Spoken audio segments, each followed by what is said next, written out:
by needing a new project in Scratch. We're also going to go ahead and get rid of Scratch Cat so that we can start with a fresh slate.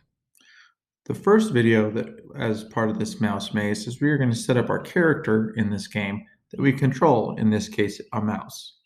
So when I click to choose a sprite, I'm going to go ahead and click Animals. I'm going to scroll down and I'm going to find the mouse. It looks like this here. As you can see, as I hover over it, it's got two costumes that does make it kind of look like it's walking. We're going to use that to our advantage. So I'm going to go ahead and click the mouse and we're going to get that in here. Now the first thing I want to do is set up a few things. Now on the start, I want to set up the initial settings for the mouse, because as I look at them now, it's pretty large. So when I go into looks, first thing I'm going to do is I'm actually going to go ahead and start out by saying show. We're going to mess with this in a later video in terms of getting it to show a you win or a game over screen. But just know that we're going to start with show. We're going to do this a lot as we add things to start with.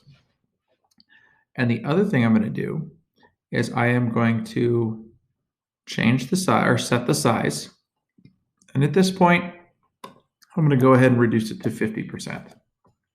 We can mess with that number, and after you set it, if you double click on the block, it'll apply it. But we'll start with 50%. We might change it up or down a little bit depending on how our mouse maze turns out. The other thing I'm going to do is under motion, so I'm going to point in direction 90. Right now it's in direction 90, but just so you're aware, we're going to kind of start on the left side of the screen and end on the right side of the screen. So we are going to want to pointing that direction, because what we're about to do is set up our controls for the mouse. What we're going to do is we're going to use key presses. We're going to use our arrow keys. So what we're going to do is we're going to go down to the events. We're going to grab the one that says when blank is pressed. In this case, it says when space is pressed. So I'm going to grab that and bring that out. And what I want to do is I want to, sorry, this is under motion. I want to point in the direction of,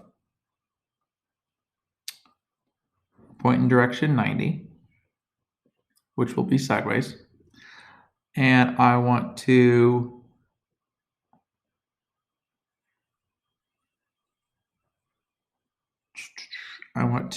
go to next costume.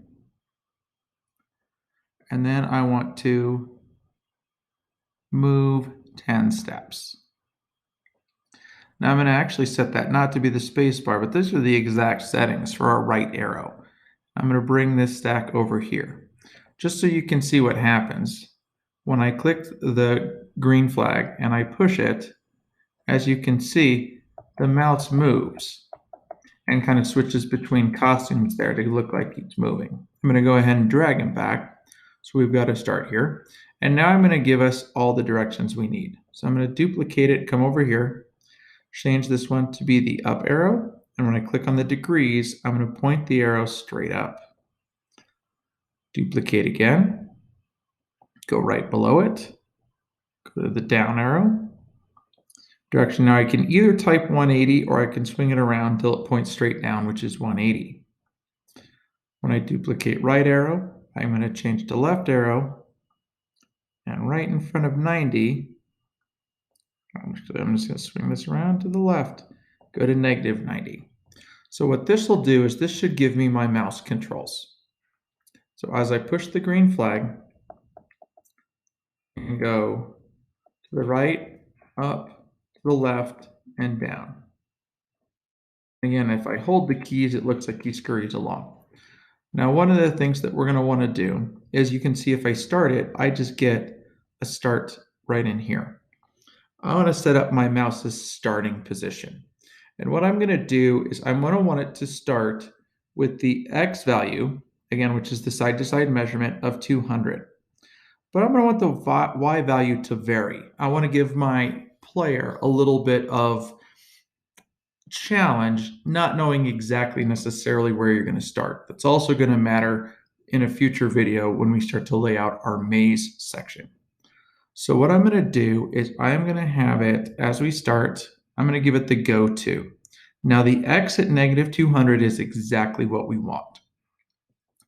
Now to give ourselves a random starting position in terms of y, up or down here, I'm going to go to operators, and then I'm going to pick random, which right here, and I'm going to put that in place of the y value.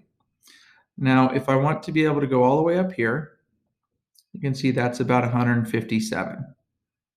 And about negative, the same thing here.